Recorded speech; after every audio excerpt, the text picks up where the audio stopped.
நிச்சயம் நமக்கு வேண்டும். இது இயேசு கிறிஸ்துவுக்குள் பிரியமானவர்களே, இந்த நிமிட நட்சத்திரக்கு இயேசுவின் நாமத்தில் நான் உங்களை அன்போடு அழைக்கிறேன். பரலோகத்தின் நிச்சயம் நமக்கு வேண்டும். லாசரின் சகோதரி மார்த்தாள் மரியாள் பார்க்கிறோம். அதிலே மரியாள் லூக்கா நட்சத்திர 7ஆம் அதிகாரத்திலே அவள் பெற்றுக்கொண்டது பாவ மன்னிப்பு நிச்சயம்.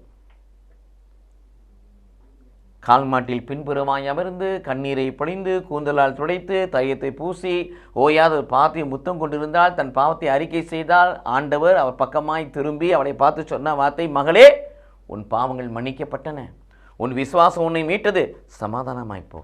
அங்கே அவள் பெற்றுக்கொண்டது பாவ மன்னிப்பு நிச்சயம். அது மட்டும் போதாது, நாம் இந்த உலகத்தில் வாழ்ந்தாலும் நாம் பரலோகத்துக்கு உரியவர் என்பதை இந்த உலகத்துக்கு நான் எண்பிக்க வேண்டும். வாழ்வு நூலில் நம்முடைய பெயரெல்லாம் எழுதப்பட வேண்டும். அதுதான் பரலோகத்தின் நிச்சயம். அதற்கு வழி இறைவார்த்தையை கேட்டு வாழ்வதுதான். அதை தான் இங்கே வாசிக்கிறோம் பிரியமானவர்களே. லூக்கா நட்சத்திர 10ஆம் அதிகாரம் 41, 42 வாசிக்கின்ற பொழுது, மார்த்தாள் இயேசுவின் காலடியில் அமர்ந்து, மரியாள் இயேசுவின் காலடியில் அமர்ந்து அவர் சொல்வதை கேட்டுக்கொண்டிருந்தார்.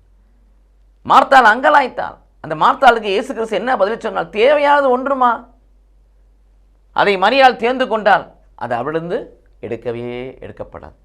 அவனுடைய வார்த்தையை கேட்டு தியானித்து அதன்படி நடப்பது பரலோக வாழ்வை கொடுக்கக்கூடியதாக இருக்கிறது.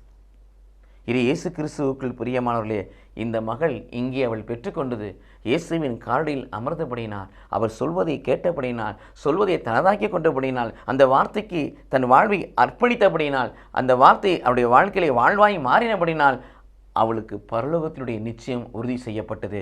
தேவையானது ஒன்று, அதை மரியாள் தேர்ந்து கொண்டாள் என்று இயேசு பெருமான் சொன்னார்.